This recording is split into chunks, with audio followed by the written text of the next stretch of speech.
Hola, buenas tardes a todos, bienvenidos a una nueva charla. Hola Leonardo, bienvenido, Micaela, Javier, Carla, Cristina, Maidali, hola Jorge, bienvenidos a todos a esta nueva charla, hoy finalizando esta serie Aruká Behad, Restauración y Unidad. Hoy vamos a dar por terminada la misma. Así que vamos a dar comienzo con estos últimos capítulos. Vamos a hablar acerca de pastorear el rebaño de buena voluntad. Luego les dije, ustedes ven el mal estado en que nos encontramos. Yarushalayim está en ruinas y sus puertas están destruidas por el fuego. Vengan, reedifiquemos la muralla de Yarushalayim y no pasemos más vergüenza, dice el libro de Nehemia en el capítulo 2. El tema central del libro de Nehemia es que la ciudad de Yarushalayim constituía una salvaguarda y una protección para la casa de Elohim, ¿verdad? La cual estaba dentro de la ciudad.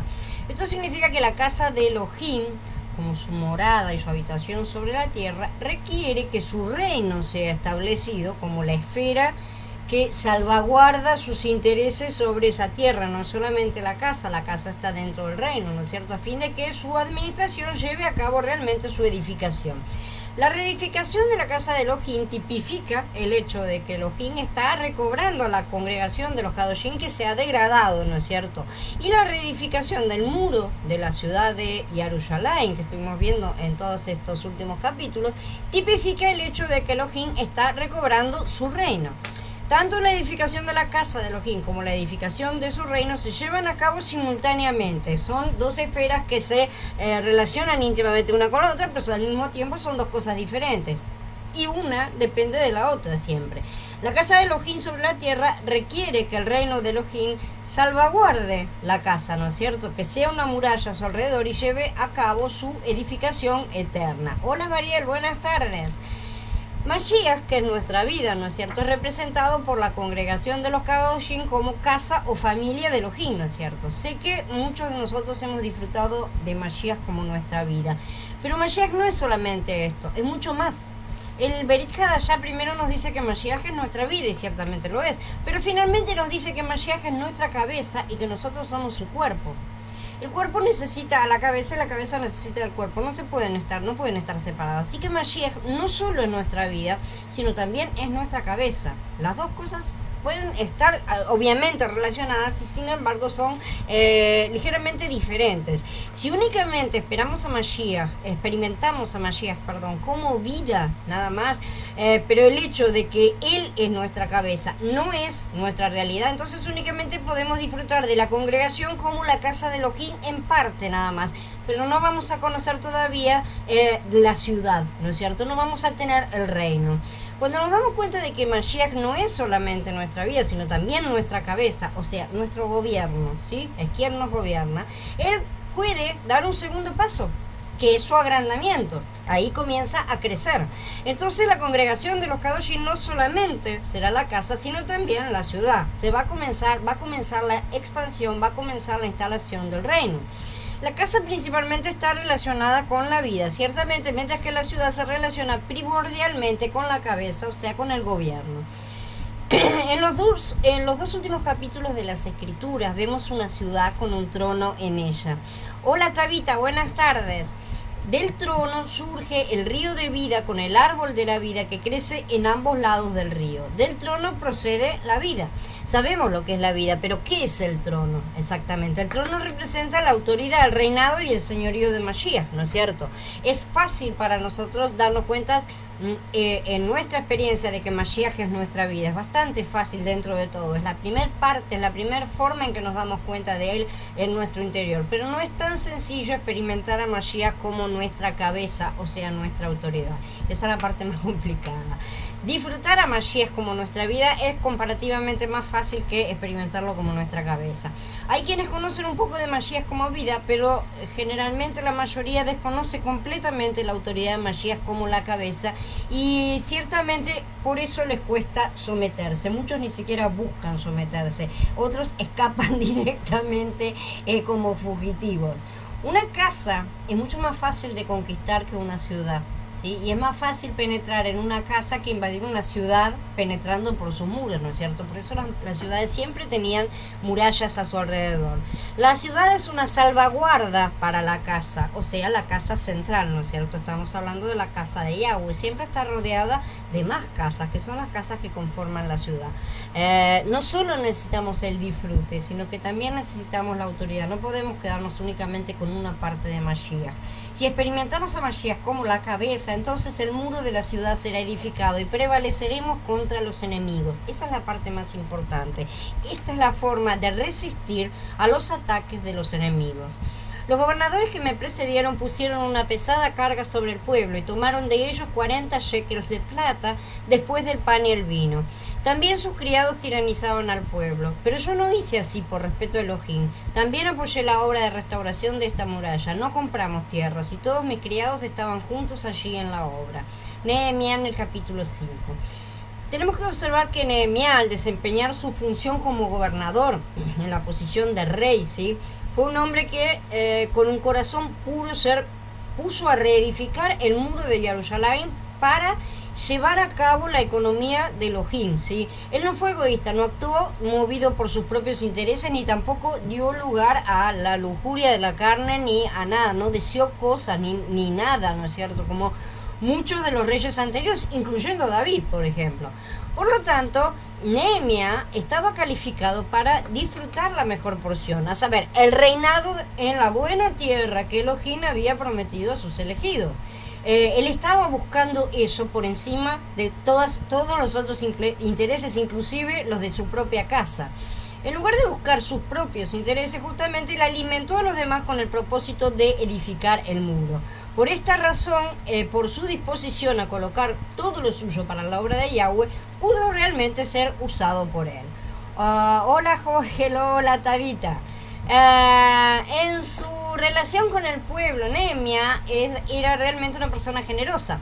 En él no había ambición, él no ambicionaba las cosas de la tierra, aunque logró una posición elevada, la de gobernador de Yahudá. En realidad desempeñaba la función de rey de Yahudá, porque él representaba al rey de Persa y se cree que él era de línea davídica, ¿sí? Aunque no está completamente comprobado, se sospecha que realmente Nehemías descendía del linaje de David, pero nunca ambicionó nada para sí mismo. En Nehemías no había ningún interés propio, siempre estaba dispuesto a sacrificar lo suyo por el pueblo y por la nación. Aunque era el gobernador, no se aprovechó de las ventajas como habían hecho todos los otros que venían de los otros pueblos de alrededor, ¿no es cierto?, los que habían quedado.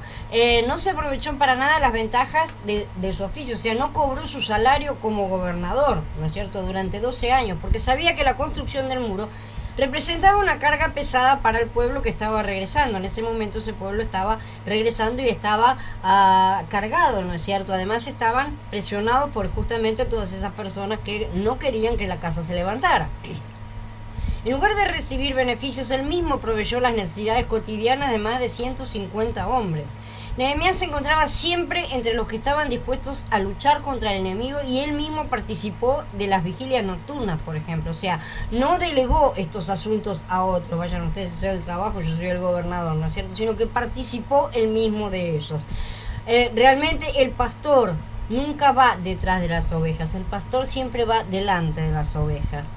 Apacienten el rebaño de Yahweh que está a su cargo, cuidándolo no por obligación, sino de buena voluntad según Elohim, no por ganancias deshonestas, sino de corazón, no como teniendo dominio sobre los que están a su cargo, sino como ejemplos para el rebaño, dice Kefales Aleph en el capítulo 5. Esta situación es para explicársela bien claro a muchos dirigentes actuales de diferentes denominaciones, ¿no es cierto?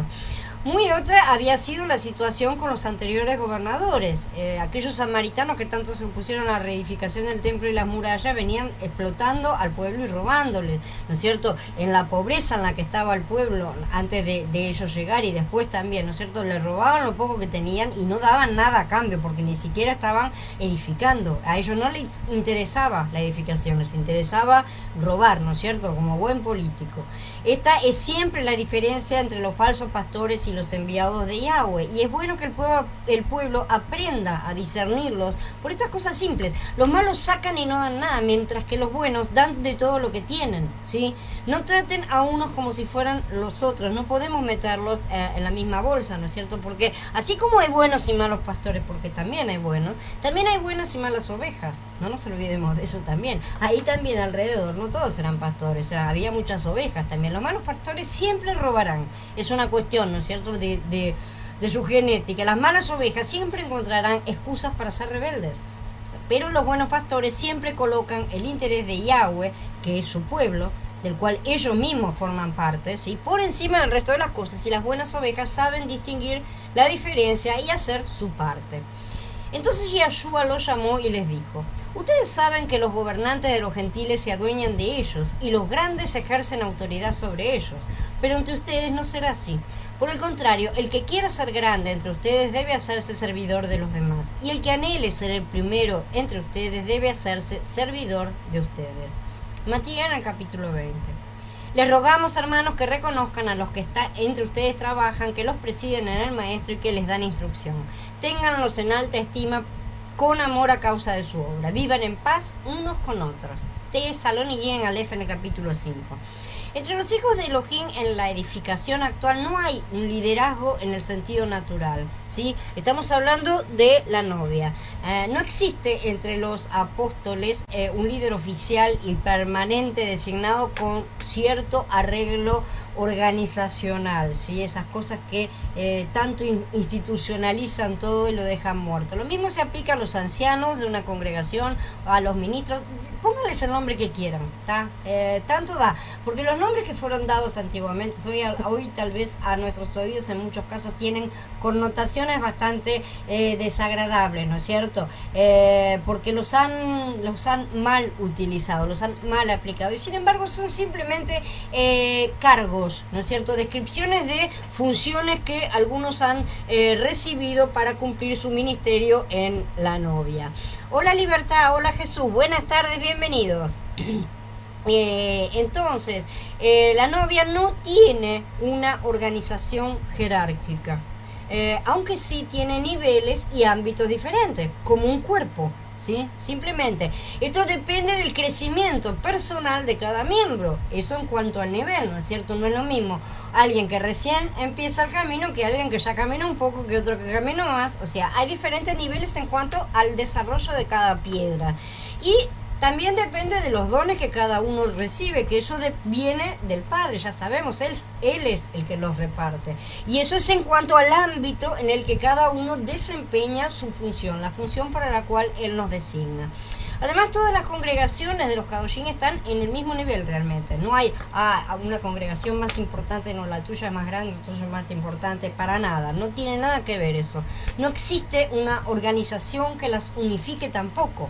Todas juntas y unidas son la novia. La novia es la centralidad de todas las congregaciones. Y eso no es una organización. No hay el templo central de la novia. No existe eso. No existe.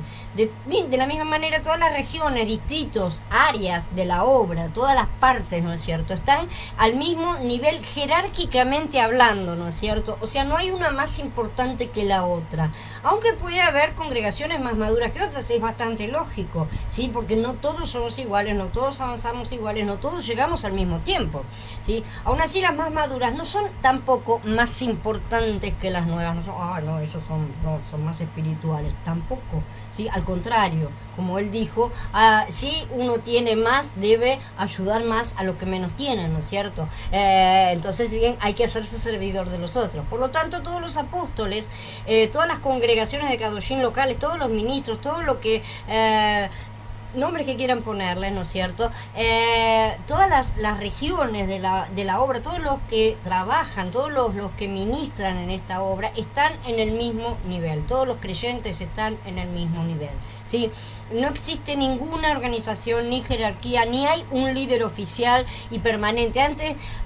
Antes que esas cosas, sí, hay veces que hay personas que ejercen un cierto liderazgo por un momento, porque hay una función que debe ser cumplida, y Yahweh los levanta para eso en ese momento. pronto. Ese es el liderazgo. Eso no quiere decir que será hereditario, que lo va a tener de por vida, que no quiere decir absolutamente nada, ¿sí? Quiere simplemente decir que Yahweh lo ha levantado para que se ocupe de una cierta función en un cierto momento, en un cierto ámbito. Así que todos respetamos y acatamos básicamente y centralmente la autoridad del Adón Yahshua. Él es nuestra cabeza, y si hacemos eso, estamos todos dentro de la novia, ¿sí? Él es la cabeza de la novia es Mashiach.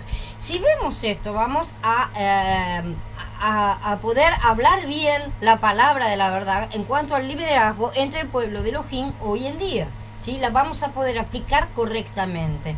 Pero ustedes no se hagan llamar rabí, porque uno solo es un rabí y todos ustedes son hermanos. Y no llamen padre a nadie en la tierra, porque uno solo es su padre, el que está en el cielo. Tampoco se hagan llamar guías, porque su guía es uno solo, el Mashiach. Que el mayor entre ustedes se haga servidor de los demás, porque al que se enaltece lo humillarán, y al que se humilla lo enaltecerán. Matías en el capítulo 23. De manera que a lo largo de las épocas, ¿no es cierto?, esos nombres que hemos mencionado, apóstoles, ministros, diáconos, obispos, todas las traducciones que se les puedan ocurrir, ¿no es cierto?, inclusive los modernos, que son los mesiánicos, Moré, Roé, todas esas palabras terminan siendo títulos, ¿tá? Títulos que elevan a la persona generalmente, ¿sí? Por eso a mí no me gusta que me pongan absolutamente ningún título,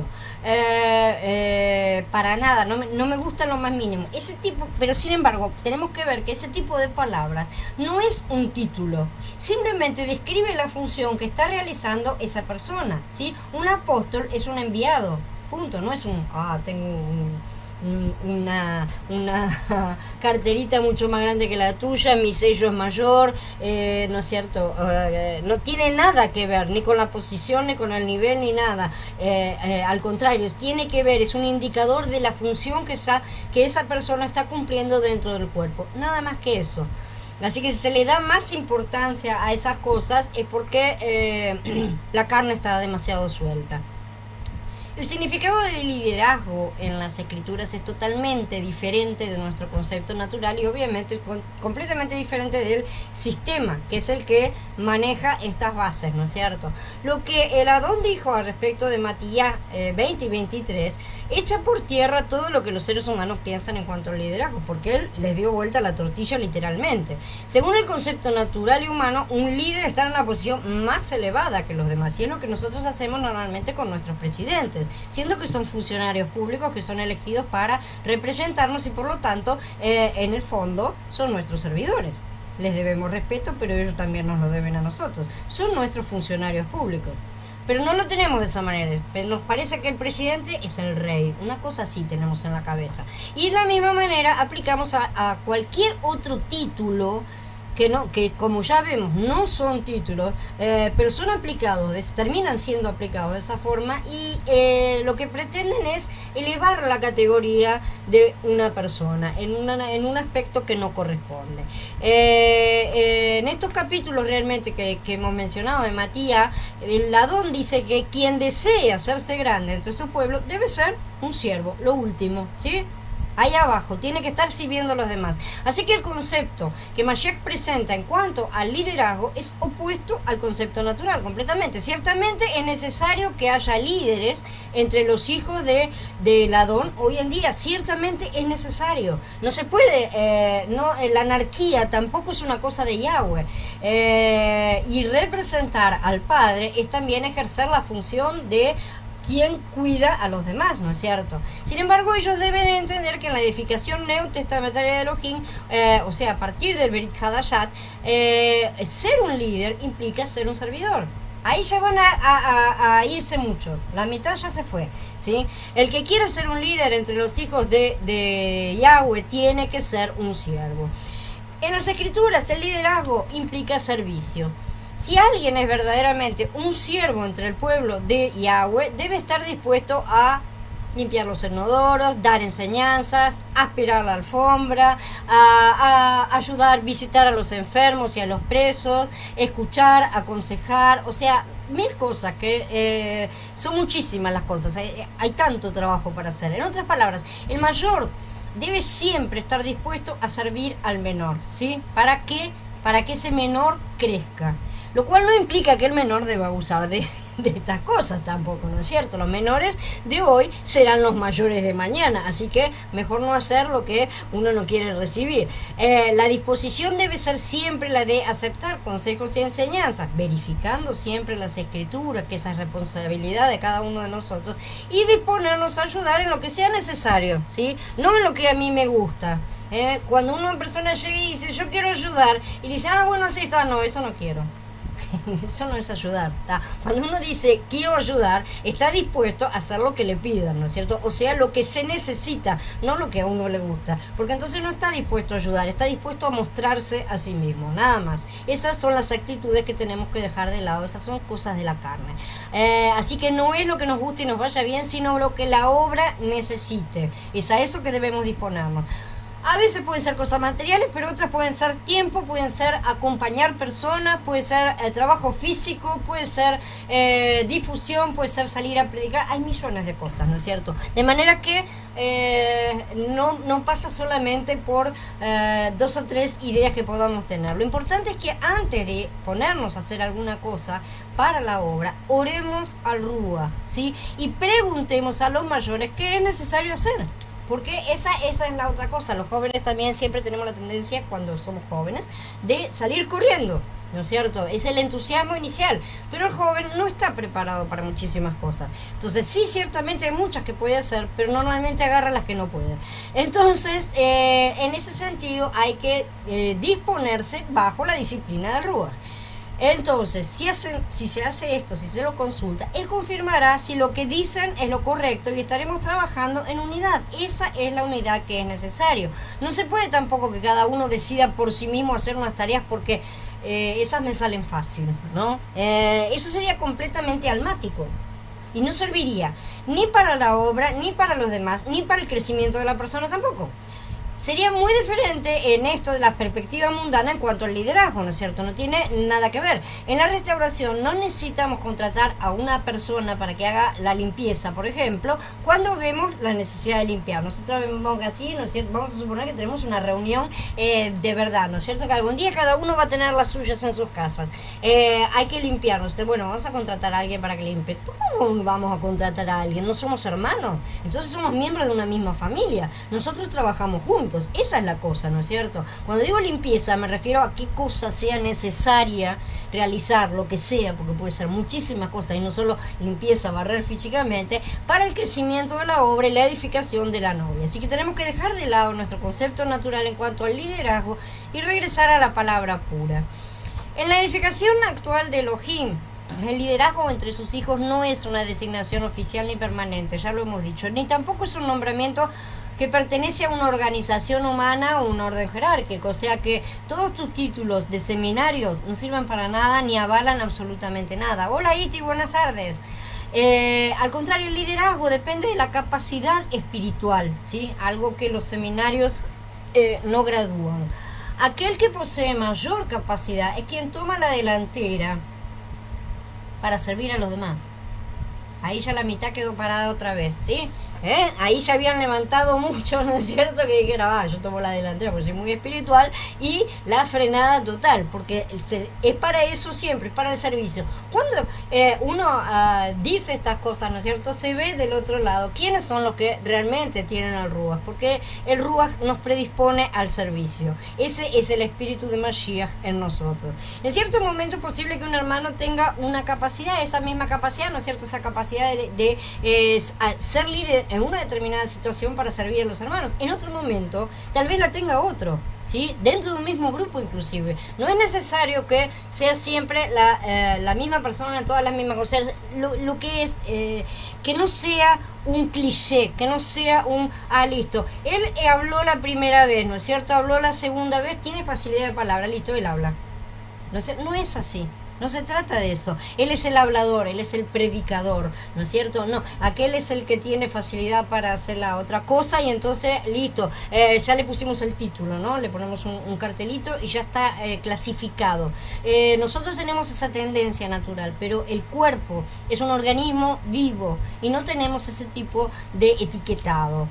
En la edificación actual, entonces, estas cosas no pueden ser usadas por nosotros. Todas esas cosas las traemos de la parte del sistema, de la carne, ¿no es cierto? Y del alma. Todas esas cosas tenemos que dejarlas de lado y aprender a fluir directamente en el Ruach. Por ejemplo, la relación que existía entre Bernabé y Shaul muestra este principio bien a fondo. En Hechos, en el capítulo 13, vemos que se mencionó a Bernabé antes que Shaul. Sí, Bernabé era el que estaba dirigiendo las cosas. Sin embargo, cuando estaban en su viaje, Shaul espontáneamente tomó la delantera y comenzó a ser el principal en esa obra, ¿sí? Debido a que en ese momento él tenía la mayor capacidad espiritual. Y él tomó el control de esa situación. Entonces se lo menciona a él primero. Todos estos casos comprueban que el liderazgo entre los hijos de Elohim no es una designación oficial, hereditaria, para siempre, un título, no se tratan de esas cosas, no es un nombramiento que pertenece a una organización, no es nada de eso. Por el contrario, el liderazgo depende siempre de la capacidad espiritual y esta capacidad depende también de nuestra conexión con el Ruach, básicamente. La capacidad especial de cualquier hermano o hermana se mide en cuánta conexión tienen con el Ruach y cuánto se ajustan a las escrituras, ¿no es cierto? Cuánto se dejan, no es solamente la capacidad de cuánto Ruach o cuánto se contactan, ¿no es cierto? Sino cuánto manifiestan a Yahshua en sus vidas también. Porque podemos tener mucho, como ya dijimos, mucha vida, pero poco de la ciudad, ¿no es cierto? Poco de la cabeza. Y entonces al no dejarnos ser gobernados, ahí es que no expresamos a Mashiach. Entonces es el todo lo que debe ser balanceado, ¿no es cierto? Entonces, los apóstoles, por ejemplo, en sí mismos, no tenían la autoridad como para controlar a las congregaciones de los Kadoshim. Ellos no la tenían, no tenían ninguna autoridad. Solo la palabra que ellos estaban ministrando es la que tiene la autoridad. Si es la misma que nosotros ministramos, nosotros tenemos la autoridad a través de esa palabra, no en nosotros mismos, para nada. Si las congregaciones y los Kadoshim siguen adelante conforme a la palabra, siguiendo la guía del Ruach, ¿sí? Los mayores no tienen por qué ejercer ningún tipo de autoridad sobre nadie, porque las cosas fluyen. ¿Se entiende? O sea, simplemente se ministrarán unos a otros. Pero si una congregación se desvía o se descarría, como sucedió por ejemplo con los corintios, ¿no es cierto? Entonces los mayores tienen la obligación y la responsabilidad de enfrentar la situación conforme a la palabra de Elohim, la cual tiene autoridad. Por lo tanto, Shaul dice, ¿qué quieren? ¿Que vaya ustedes con un palo o con amor y en espíritu de mansedumbre? Le dice a los corintios, justamente, ¿no es cierto?, que estaban con un grave problema en aquel momento. También les dijo que él estaba presente en Ruach para juzgar al pecador que se hallaba entre ellos y para echarlo fuera. Aunque por cierto estoy ausente en el cuerpo, estoy presente en espíritu. Ya he juzgado, tal como si estuviera presente, a ese que ha hecho semejante cosa. En el nombre de nuestro maestro Yahshua, reunidos ustedes y mi espíritu con el poder de nuestro maestro Yahshua, esto es autoridad. ¿Ustedes lo están viendo? Él no estaba presente, él les estaba escribiendo una carta y él se puso en autoridad, en Mashiach, y estaba reprendiendo a la persona que había cometido un acto pecaminoso, ¿no es cierto? Entreguen al Satán para que reciba un castigo en su carne a fin de que su espíritu se salve en el día del maestro Yahshua el Mashiach. Corintiyim Aleph. O sea, para que se vea que cuando alguien se es entregado a Hasatán, no es para muerte, sino también para disciplina. Esa persona ya había recibido a Mashiach y no iba a perder la salvación. Ciertamente no era esa la cuestión, pero necesitaba firmemente ser disciplinado porque estaba en medio de una grave caída, ¿no es cierto? Hola Ana, buenas tardes, bienvenida. Entonces, la autoridad de los apóstoles es espiritual y se basa en el ministerio de la palabra. O es falsa y no debe ser seguida, así de simple, ¿sí? Cuando digo de los apóstoles, me refiero a cualquiera que guíe, ¿tá? Porque son palabras que sirven para eso, son los enviados. No las tomo en el sentido de tantos que se autoproclaman como apóstoles o se ponen títulos y todo eso, que no sirve para nada. Pero si lo que indican proviene de las escrituras como un todo, no sacando pasuquín fuera de contexto, y aquí entra la responsabilidad también, lo repito, de cada creyente, de conocer y manejar bien la palabra para que nadie pueda engañarlos, los menores y los más nuevos deben obedecerles porque eso procede realmente del Ruach, eso proviene del Ruach. En su momento ellos, esos menores, crecerán y harán lo mismo con otros menores, ¿sí? Porque esa es la función a la que todos estamos llamados. Los mayores en sí mismos no poseen la autoridad en sí mismos, no es su persona la que tiene la autoridad, ni están en posición de interferir en los asuntos prácticos de nada, para nada, ¿sí? Sino únicamente por la palabra y el Ruach. Pero en el Berij Hadashah, el Adón no designó a un solo apóstol, ¿no es cierto? Él designó a 12. Y esta parte es interesante y solo se las quería mostrar, ¿no es cierto? Porque esto implica el crecimiento, ¿sí? Él era uno y él buscó a 12, ¿no es cierto? Que esto tiene que ver también con las tribus, obviamente, cosas que veremos en su momento. Más tarde, él envió a 70, ¿sí? Después, en el aposento alto, había 120. Y en la predicación de Kefas se convirtieron 3000. Y a lo largo de la historia hubo miles de miles de miles, ¿no es cierto? O sea, en la congregación de Kadoshim, en cada congregación de Kadoshim local, ¿no es cierto? Siempre tiene que haber varios ancianos para poder avalar este crecimiento, ¿no es cierto? Este crecimiento no es solamente de personas nuevas y nada más. Esos 3000, esos 70, esos 120 necesitaban ser cada uno enseñado, tenía que aprender a caminar para a su vez enseñar a caminar a otras personas, de manera que todos necesitamos desear ser esos pastores, apóstoles, ancianos, pónganle el nombre que quieran, o sea, esas personas que están capacitadas a través del quebrantamiento del Ruach para poder ministrar a otros, para poder servir a otros, ¿sí? Porque el líder sirve y no se aprovecha. Así que esta pluralidad en el liderazgo muestra que en la congregación de los Kadoshim realmente no existe un líder oficial. El único líder que nosotros tenemos es nuestra cabeza, que es Mashiach.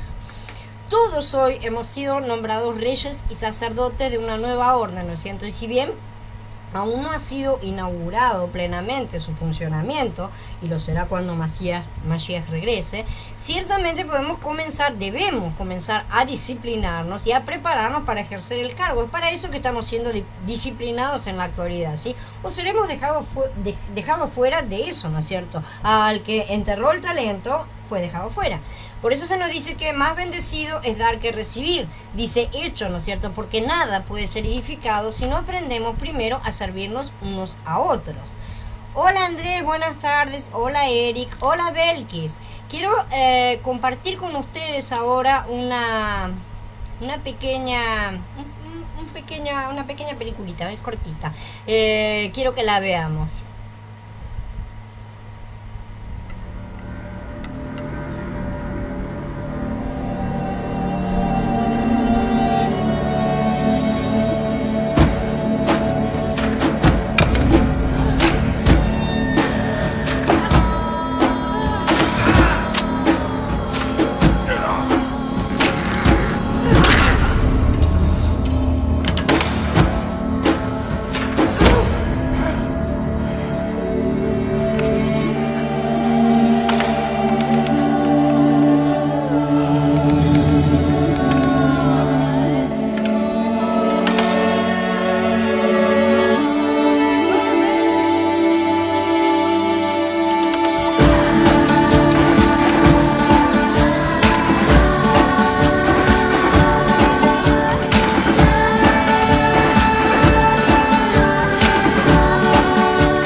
Creo que fue bastante claro, ¿no es cierto? Esa peliculita es muy descriptiva acerca de las cosas que, cómo debe ser la vida de la novia, la vida de la congregación. Cuando te rogué cuando partí para Macedonia, como te rogué, perdón, cuando partí para Macedonia, quédate en Éfeso, para que les requieras a algunos que no enseñen doctrinas extrañas, ni presten atención a fábulas e interminables genealogías, que sirven más a especulaciones que al plan de Elohim, que es por la fe. Timoteo Aleph en el capítulo 1. Shaul mandó a Timoteo que se quedara en Éfeso, ¿no es cierto?, para que mandara a los disidentes que no enseñaran cosas diferentes a la edificación de Elohim, la cual se basa en la fe, según dijo. Timoteo debía quedarse allí para ordenarles que no enseñaran cosas diferentes a las enseñanzas de los apóstoles, ¿no es cierto? El fundamento de los apóstoles, ya lo hablamos, la cual trata de la edificación de Elohim. No se habla nunca de otra cosa, siempre todo gira en torno de la obra de Elohim, de su deseo, de lo que él desea hacer realmente. Hola Mario, buenas tardes. Entonces, Timoteo debía quedarse allí para frenarlos, ¿no es cierto?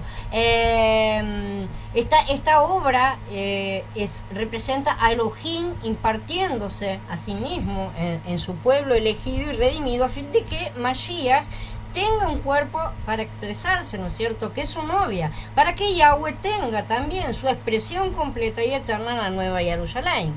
Cualquier ministro que predique o enseñe debe llevar a cabo este ministerio, ¿sí? Porque no hay otro ministerio que el de Yahweh mismo, no tenemos otros ministerios diferentes. Sí, a lo largo de la historia, el desarrollo de este plan, como lo venimos estudiando, ha necesitado diferentes niveles. Obviamente no eran las mismas las necesidades de trabajo del comienzo que de la mitad, que del final, que donde estamos nosotros casi en el final, por lo menos pasando a una nueva etapa, ¿no es cierto? Cada etapa ciertamente tiene sus necesidades y sus momentos. Por eso también es bastante inútil intentar repetir las cosas como calcadas del pasado, porque las cosas del pasado fueron necesarias para el pasado, pero seguir vistiendo con escarpines y chupetes a un adulto de 30 años no es muy realista, ¿verdad? Entonces, los escarpines y los chupetes funcionaban muy bien cuando esa persona era un bebé, pero ahora que es adulto necesita ser vestido como tal, ¿no es cierto? Y comportarse de esa manera también. Entonces, en ese sentido es que necesitamos ir avanzando también junto con el plan mismo, no salirnos de él, pero al mismo tiempo tampoco intentar dejar todas las cosas cristalizadas, ¿no es cierto? Porque eso es ritualismo, eso es el fanatismo que podemos ver tanto en el cristianismo, sobre todo en el catolicismo, y en el judaísmo también. Shaul entonces tenía la autoridad de mandar a las personas que no enseñaran cosas diferentes de la edificación de Elohim. Él tenía esa autoridad, ¿sí? Timoteo tenía que decir a esas personas disidentes, que había algunos metidos en el medio, porque el espíritu del anticristo empezó de temprano, que su manera de enseñar tenía que ser restringida y corregida, ¿no es cierto? En el caso, por ejemplo, de Apolos, era una persona que había salido a predicar y no conocía todo el mensaje. Él fue enseñado, en su momento lo pararon y dijeron, no, mira, no es exactamente así, porque le faltaba la parte de Yahshua. Él entendió todo perfectamente y se corrigió, ¿sí? Apolos era una persona sumamente inteligente y muy erudita en su época, y él predicó muchísimo también. Pero él se corrigió en ese error en el que estaba, le faltaban cosas, ¿no es cierto? Solamente tenía la parte del arrepentimiento de Yahanan el inmersor. Le faltaban partes. Cuando comprendió el todo, simplemente se corrigió en lo que le faltaba y continuó predicando de la manera correcta. Pero vemos que muchos no quieren corregirse, quieren seguir con sus viejas costumbres y sus viejas cosas y terminan edificando sus propias religiones. También podemos ver este liderazgo en la enseñanza de los apóstoles en Yahanan, en el libro de Yahanan, que dice: todo el que se aparta y no permanece en la enseñanza del Mashiach no tiene Elohim. El que permanece en la enseñanza, este tiene al Padre y también tiene al Hijo. Si alguien va a ustedes y no lleva esta enseñanza, no lo reciban en casa. No lo reciban en casa, dice. Ni le digan bienvenido. Fíjense bien lo radicales que se nos llama a hacer. Porque el que le da la bienvenida participa de sus malas obras. Yahanan Bet en el capítulo 1, ¿sí? ¿Y de qué está hablando? De no recibir fuego extraño, así de simple. El hecho de no permanecer en la enseñanza de Mashiach equivale a ir más allá de la enseñanza de los apóstoles, ¿sí? Bueno, me gustó esto, qué lindo, pero ahora me cansé, ahora quiero algo nuevo, me vio y agregó algo, ¿sí? El mandato de Yahanan prohíbe que los creyentes reciban esta clase de ministros, ¿sí? Si están predicando una cosa que no está en las escrituras, esa persona no hay ni siquiera que recibirla. Esta orden firme y clara, que a tanto le va a parecer radical, y lo es, porque qué armonía hay entre Mashiach y Belial. Muestra que el verdadero liderazgo debe ser muy firme en el ministerio de la novia. Shaul, al trabajar en el ministerio, ejerció el liderazgo para corregir a los que enseñaban cosas erróneas, ¿sí? Yahanan hizo lo mismo al ordenar a los creyentes que no recibieran a los que enseñaban herejías, las cuales no concordaban con la enseñanza de los apóstoles. Ellos, los apóstoles que participaban en el ministerio de la edificación del Berit Hadashat, ciertamente desempeñaban este liderazgo, lo aplicaron muchas veces, vimos que tuvieron muchas reuniones, ¿no es cierto?, acerca de temas que fueron controvertidos, ¿no es cierto?, pero esta autoridad fue ejercida justamente por estas cabezas y de manera firme, pero solo ellos tenían autoridad porque se atenían a la palabra, no porque ellos tuvieran autoridad porque alguien los infatuó, les impusieron las manos, le dieron un título o cualquier otra cosa que puedan haber hecho. Simple y sencillamente porque se atenían a la palabra y no se apartaban del ruach. Los otros enseñaban sus propias ideas. Esa es la cosa. Y sigue siendo la misma cosa hoy en la actualidad. De vez en cuando en el Berit Hadashat, Shaul dijo a algunos de sus colaboradores que fueran a ciertos lugares, por ejemplo en Corintiñales, ¿no es cierto? O que se quedaran en otros lugares, como por ejemplo le dijo a Tito.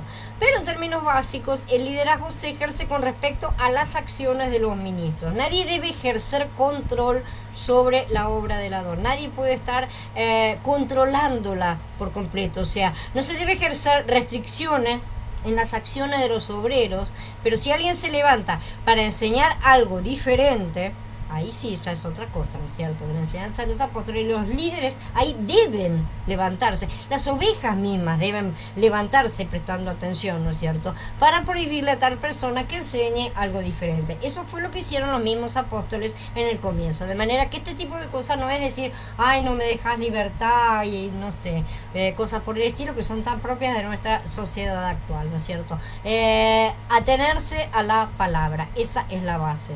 En el Berit Hadashat hay un solo ministerio y un solo liderazgo dentro de este ministerio. No obstante, el Adón no nombró oficialmente a nadie como líder, ni siquiera a Kefá, como dicen los católicos.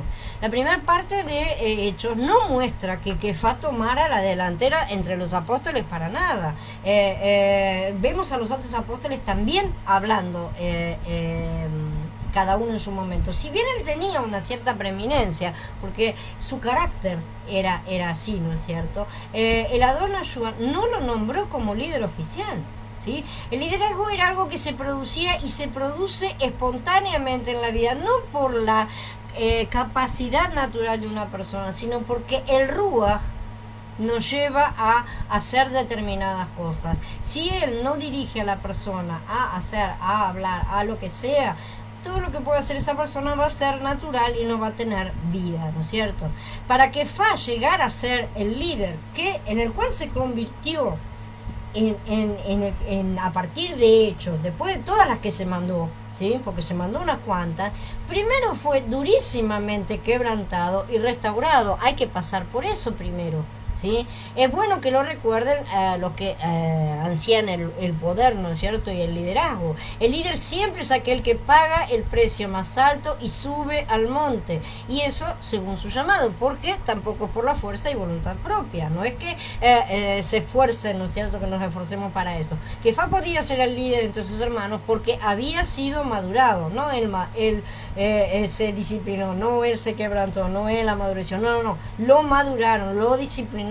Este no era el Kefá impetuoso, exaltado de la Besorot, el que se las mandó todas. Este ya era un anciano calmo que pensaba antes de actuar y que se colocaba al servicio de sus hermanos.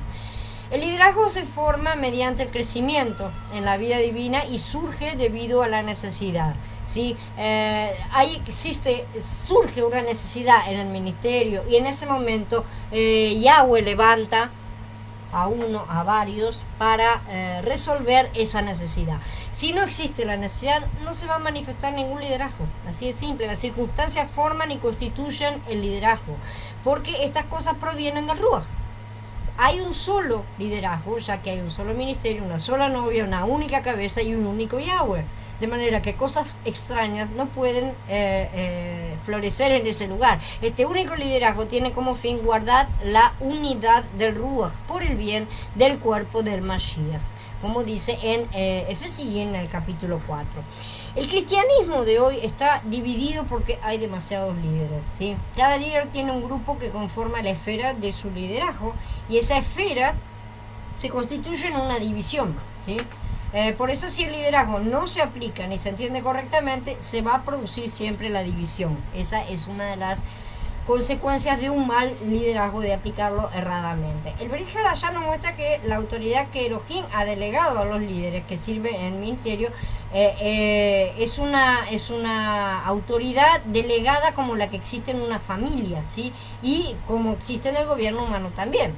Si la autoridad delegada sin la autoridad delegada, el mundo entero sería una anarquía y un caos, y no se podría vivir en él realmente. No se puede decir, no hay ninguna autoridad. Tampoco es eso, porque al mismo tiempo, si no, estaríamos negando que Mashiach es nuestra cabeza, ¿sí? Si Mashiach dice, en este momento fulano se levanta y hace tal cosa, y me organiza a todos los demás para hacer tal cosa, él es la autoridad que Mashiach delegó.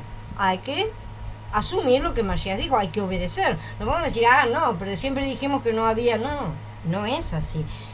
Las personas que están conectadas en el Ruach con la novia, en total, siempre discernirán esa delegación de dónde viene, ¿no es cierto? Que no son cosas humanas, sino que son cosas designadas por el Ruach.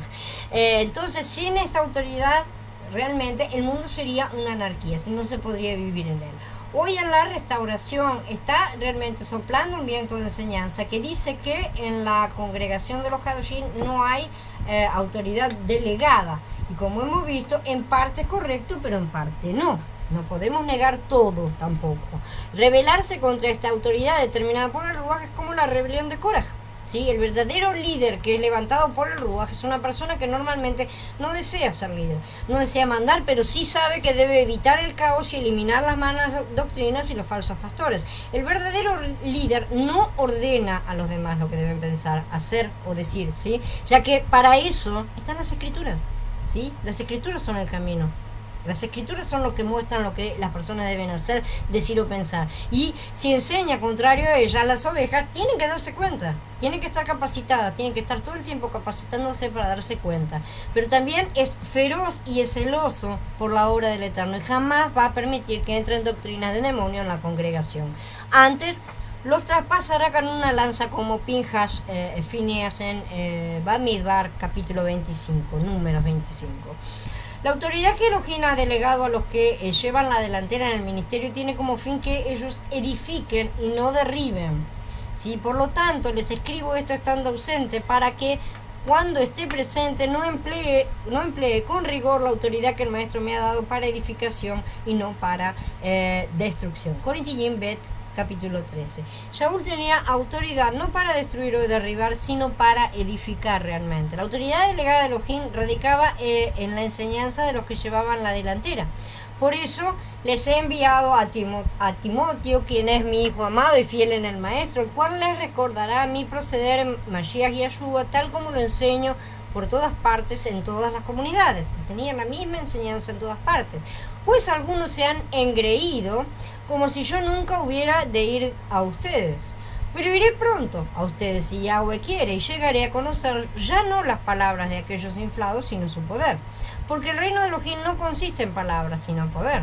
¿Qué quieren? ¿Que vaya ustedes con un palo o con amor y en espíritu de mansedumbre?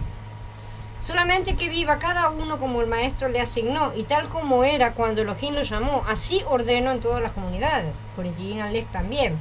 En cuanto a la ofrenda para los consagrados, hagan ustedes también de la misma manera que ordené a las comunidades de Galacia. En todas partes lo mismo. Pero los alabo porque en todo se acuerdan de mí y retienen mis instrucciones tal como se las transmití. Corintiim Aleph en el capítulo 11. Entonces siempre estaba diciendo exactamente las mismas cosas, exactamente lo mismo en todas partes. No era a unos uno, a otros otro mensaje. Shaul ejercía su autoridad mediante su enseñanza porque la ejercía a través de la palabra. Él enseñaba lo mismo en todas partes, en todas las congregaciones de Kadoshim, y las congregaciones se mostraban fieles a las palabras que les impartía. Esta es una demostración justamente de la autoridad delegada, en este caso en Shaul, pero es un ejemplo de la autoridad delegada como Mashiach la aplica a sus ministros. En conclusión, me preocupa varias cosas.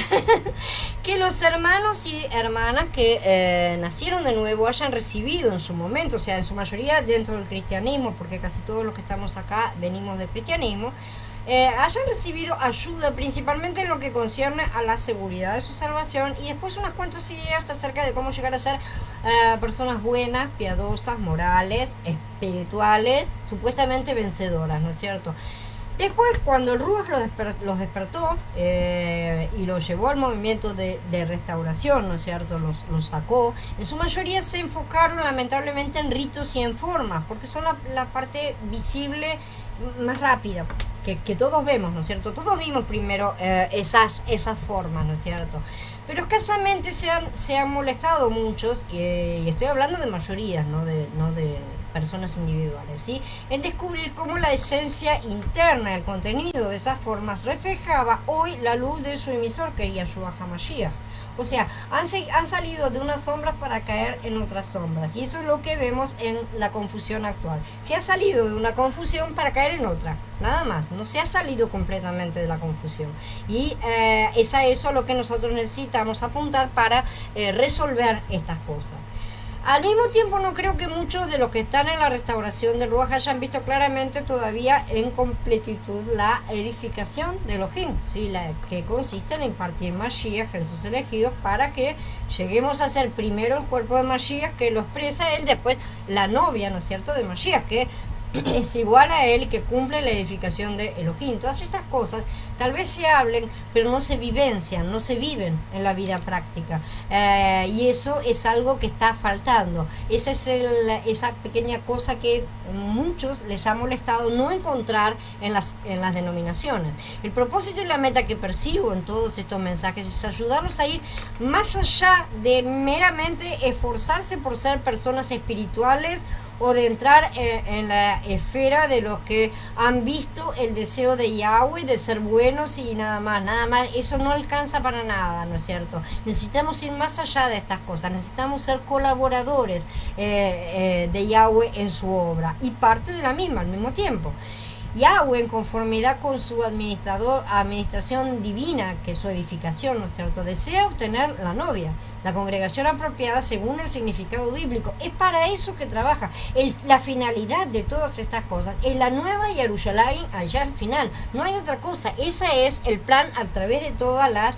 ese es el objetivo final, ¿no es cierto? Ha habido muchas partes, muchos pasos que hubo que dar, ¿no es cierto? Y esos pasos nos han afectado a todos con muchos beneficios. Por ejemplo, la salvación es uno de esos pasos. Nosotros ganamos la salvación porque era un paso necesario, pero la meta final es la nueva Jerusalén, que también es un gran beneficio para nosotros. Entonces es para eso que nosotros deberíamos estar trabajando.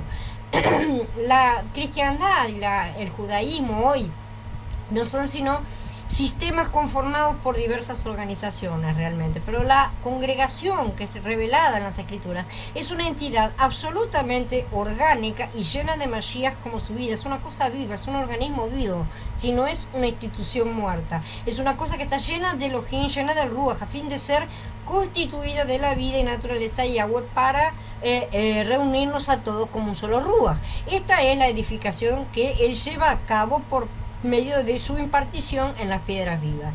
Él deseaba, por medio de la participación y el disfrute que Israel tenía de la buena tierra, que su casa fuera edificada y su reino establecido. Esto no podía cumplirse si los hijos de Israel no salían del cautiverio y regresaban a la buena tierra, ¿verdad? Era obvio, o sea, tenía que terminar en cierta forma. Y tampoco si no se purificaban. O sea, dejaban de lado todas las cosas del mundo y no se comprometían a cumplir los mandamientos, que estas son todas las cosas que estuvimos viendo en los capítulos anteriores, ¿cierto? Que hoy esto equivale a aceptar ser quebrantados en nuestro viejo hombre y ser arados, ¿no es cierto?, en nuestra tierra interior para que la semilla crezca y dé mucho fruto, para que tengamos semillas para llevar a otros. Si no, no nos vamos a reproducir, no nos vamos a multiplicar y nuestros talentos seguirán ahí enterrados. El que recibió un solo talento lo dejó ahí, no lo dejó, ni siquiera lo hizo crecer. ¿Sí? Si lo hubiera hecho crecer, Mashiach da fruto siempre.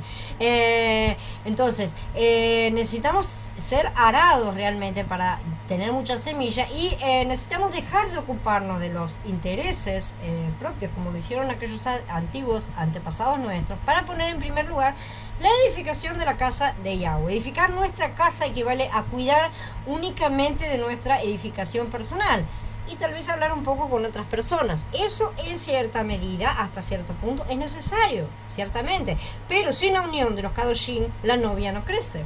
¿Sí? No sirve de nada que yo me edifique a mí mismo y que diga, miren qué piedra bonita que soy, si no formo parte de un edificio. La piedra no sirve absolutamente para nada. La casa de Yahweh no se edifica de esa manera. Nosotros debemos ocuparnos primero de su casa, porque nosotros somos su casa. Si no nos ocupamos de su casa, estamos no ocupándonos de nuestra propia casa, ¿sí? Tenemos que levantar las murallas y el resto no será añadido, porque es verdad, les digo que no hay nadie que haya dejado casa o hermanos, madre, padre, hijos, campos, por causa mía y de la buena noticia, que no reciba 100 veces más ahora en este tiempo, casas, hermanos, hermanas, madres, hijos y campos, aunque con persecuciones, y en la era venidera la vida eterna. Mordejai en el capítulo 10. Estamos siendo reunidos nuevamente y el templo que será levantado no va a ser uno físico, sino un templo no hecho de manos humanas, y que será de las piedras ¿qué sucederá con esas piedras que insistan en andar rodando por sí mismas en lugar de permitir ser edificadas corporativamente? Cuando él llegue, verá el edificio que habrá sido construido, ciertamente, la novia que habrá sido levantada, pero las piedras que no se hayan unido a las otras serán dejadas en el campo. Es simple. Una casa se construye con piedras, pero piedras sueltas no son una casa. Hoy en día, incluso en los grupos más espirituales derivados de la cristiandad, y me estoy refiriendo a los autoproclamados mesiánicos, que son los que más han abierto los ojos a ciertas verdades, sí, realmente son los que más han abierto los ojos, pero en gran medida siguen aferrados a muchos errores. Lamentablemente, las enseñanzas que se imparten no son verdadero alimento, son azúcar, que es la clase de enseñanza que perjudica más de lo que nutre a los que lo reciben, ¿no es cierto? Inclusive, si ustedes leen o escuchan estos mensajes únicamente, estos mensajes que nosotros damos, únicamente buscando más de Elohim, más de Mashiach, o sea, procurando crecer en la vida individualmente, entonces van a seguir en el ámbito de lo que están ingiriendo azúcar, ¿sí? No será nutritivo para nada, necesitan alimento sólido.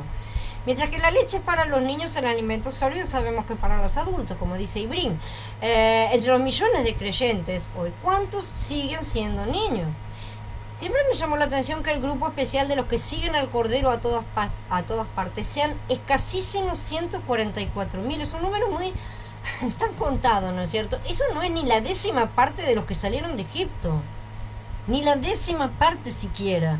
Sin embargo, yo hoy veo con mucha mayor claridad el motivo de ese número reducido. La mayoría cree que sirve realmente al Padre y al Hijo, pero se sirven a sí mismos en primer lugar, y no parecen muy dispuestos a ponerse firmes consigo mismo para comenzar a tener una mudanza radical en sus vidas. El Padre es radical, las cosas deben ser radicales. La verdadera teshuvá, el verdadero arrepentimiento que nos muda de adentro hacia afuera, ¿sí? Que es una cosa que nos quebranta tanto que todo se nos cae desde adentro.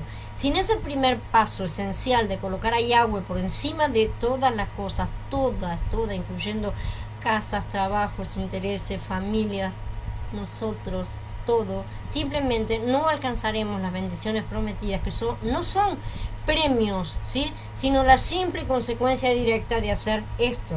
La simple consecuencia directa de haber sido quebrantados y estar maduros.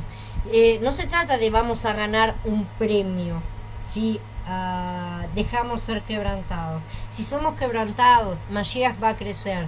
Ese es el premio, porque a él le son dadas todas las cosas. Si nosotros no dejamos ser quebrantados, Mashiach no va a crecer. Ese es el castigo. No vamos a tener el premio porque no va a haber Mashiach para recibirlo. Es bastante simple. Si la condición para ser bendecidos y que nos vaya bien, como dice, es cumplir los mandamientos, ¿cómo esperamos prosperar si transgredimos al primero, que es el más importante de todos según Yahshua?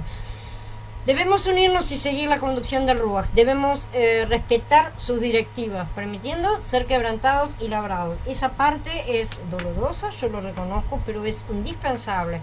Y tenemos que descubrir nuestra verdadera función en el Ruach y no en el alma.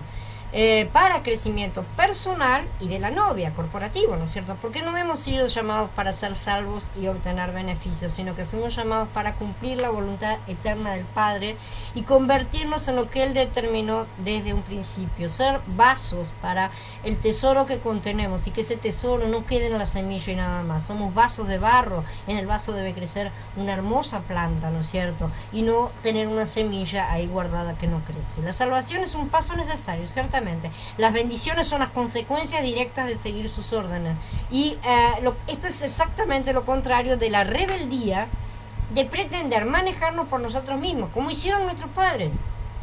Ciertamente el valor de estas dos cosas no tiene medida, es inconmensurable, pero no podemos transformarlos en la centralidad del propósito divino, porque no son la centralidad, son partes, son pasos.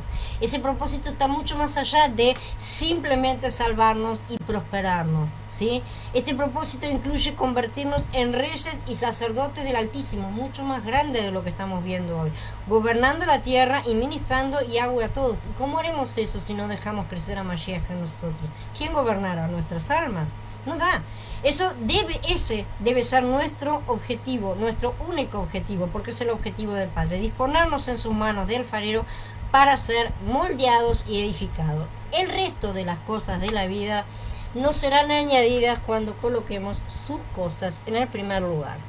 Ahora sí, quedo a disposición de ustedes, habiendo terminado toda esta serie, para ver sus preguntas y comentarios. Permiso, ya voy a ver lo que está ahí.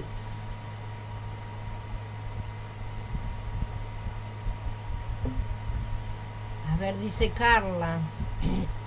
Se aferran a los conceptos que pueden tomar y no a la instrucción que puedan recibir. La instrucción debe ser aplicada, justamente. Cuando la aplicamos, entonces ahí es que recibimos la verdadera instrucción. Lo del líder oficial también se lo habían atribuido a Shaul. Siempre están los que tienen mentalidad humana, ¿no es cierto? Mentalidad del sistema. Entonces, que van a acusar a los demás de lo que ellos mismos son. Esa es la cuestión. Sí, sin embargo, la autoridad de Shaul no provenía de él mismo, ni provenía de no sé, una reunión, una institución, nada absolutamente. La autoridad que él tenía estaba en la palabra, no en él mismo. Él manejaba la palabra, por lo tanto, esa era la autoridad que él tenía. Hola Freddy, buenas tardes.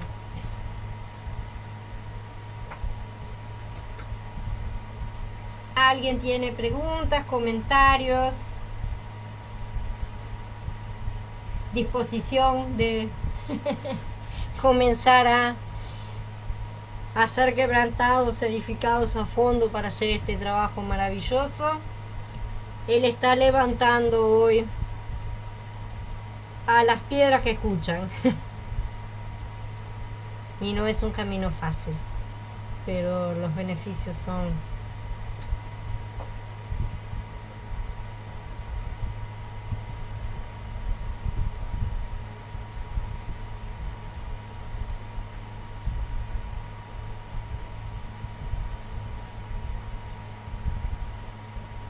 bueno. Silencio.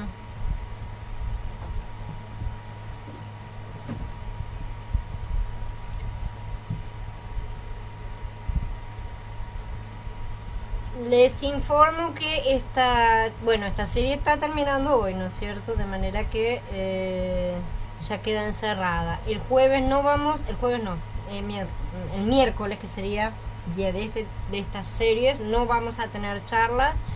yo en esta semana tengo que programar porque este mes es más corto que los otros. Febrero me he tomado de sorpresa, me olvidé realmente. Tengo 3 días menos y tengo que programar. Además tengo que preparar la siguiente serie que no estoy del todo segura cómo tiene que ser encarada, de manera que estoy en eso también. Así que la semana que viene les aviso cuando arranquemos con qué nueva serie exactamente. La de Caminando las Escrituras ya sigue normalmente, así que mañana nosotros tenemos charla. Me alegra que haya quedado claro, dice Cristina, la edificación de la novia cada día se hace más clara y quienes solo se conforman con ser salvos, pero nosotros estamos caminando y dispuestos a ser quebrados. Me alegra muchísimo esa disposición de las piedras, porque a pesar de que yo sé que el camino es duro, la recompensa está más allá de todo. Para ser instrumentos activos en la edificación. Exactamente, Cristina. Para eso seguimos avanzando y para eso siempre los comienzos son pequeños, ¿no es cierto? Como lo que decíamos, ¿no es cierto? Él va arrancando en pequeños círculos que se expanden, ¿no es cierto? Son como círculos concéntricos, ¿sí? Que van creciendo en su expansión. ¿Cómo están los movimientos en Israel? Ni idea, Argenis. No vivo en Israel.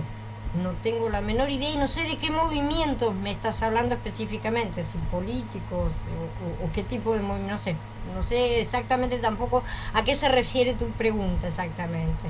Sí le duele, eso duele, sí, duele bastante, pero realmente es cierto que lo bien que se siente cuando vemos que vamos avanzando realmente, que hemos sido quebrantados un poco más, nos llama a pedir seguir siendo, que nos siga sacando esa cáscara, porque esa cáscara realmente nos complica la vida, ¿sí? No nos deja avanzar, no nos deja crecer, no nos deja respirar, no nos deja vivir.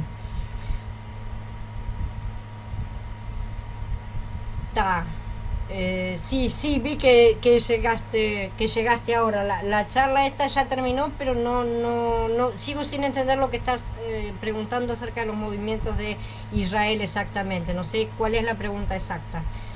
En cuanto a las fiestas venideras, ni idea. Tendrías que preguntarle a algún israelita, o sea, algún yahudita, básicamente, porque los que están allá, básicamente, en su gran mayoría son yahuditas, son judíos, la verdad, ni siquiera son yahuditas, son judíos. Pero tendrías que preguntar en los movimientos de allá.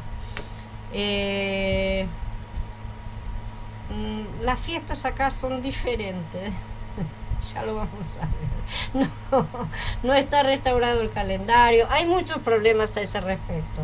De manera que, bueno, es largo de explicarte, porque yo sé que vos acabas de llegar y estás nuevo, digamos, en lo que se habla normalmente en el grupo. Entonces, realmente es largo de explicarte, te explicaré en otro momento, porque es demasiado. Entonces, ¿alguien más tiene alguna pregunta? Yo los espero a todos para seguir edificando a la novia. Sí, lo que Rubas me ha venido mostrando realmente es lo que vamos a seguir haciendo. Las próximas series van a ser más aplicadas no es una, es que es una serie con muchas partes de series pequeñas, por así decir, en las cuales vamos a ir analizando conceptos, ¿sí? Conceptos que todos necesitamos tener en claro, esos puntos que todos parece que sabemos, pero cada uno aprendió de una manera difícil, porque todos venimos de denominaciones diferentes, cosas diferentes, se dicen cosas diferentes, ¿no es cierto? Cada maestrito con su librito, y es necesario aclarar muchos puntos para decir, bueno, no, esto es así, las escrituras dicen esto, no otra cosa, ¿no es cierto? Entonces, ir poniendo esas bases que nos van a servir también al mismo tiempo, todo este material que voy a estar elaborando, nos van a servir para ayudar a otras personas, ¿no es cierto? Para tener esa base firme nosotros, para poder responder las preguntas que nos hacen muchísimo, sobre todo los nuevos, ¿no es cierto? Cuando vienen y nos atacan, ¿no es cierto? Y hay que decirles, explicarles todas esas cosas, tener esas bases y tener el material también para ayudarlos. Así que ya estamos trabajando para la futura multiplicación de la novia. Gracias a ustedes por la presencia. Yahweh nos bendiga a todos, siga bendiciéndonos grandemente, sigamos trabajando en esta maravillosa novia, sigamos trabajando en nuestra edificación como piedras y en la edificación de la casa. Dice, claro, en estos días estaba observando el video que hablaba de esto, dice Argenis, sobre el Mashiach que preparan, son bastante buenos los estudios. Gracias por tomar el tiempo y la dedicación que nos ayuda a instruir. Gracias a vos, Argenis. Ya sé, lo que vos estás mencionando son justamente los de la otra serie de Caminar las Escrituras. Nosotros alternamos aquí en las charlas dos series siempre, la de Caminar las Escrituras, que es la parte escritural, ¿no es cierto?, que vamos recorriendo, y una serie que es esta, que hoy termina justamente esta, pero siempre hay otras, ha habido otras que son de edificación y van alternadas. Por eso probablemente esto te resulte un poco fuera de contexto, ¿no es cierto? Gracias, Andrés, gracias a todos. Shalom, Itis. Hermanos, los veo a todos mañana. Recuerden que el jueves no vamos a tener, no va a salir ningún aviso. Igual les voy a avisar, les voy a recordar a todos que no tenemos charla. Está por las dudas. Así que nos vemos todos mañana. Shalom a todos. Abba nos bendiga a todos grandemente.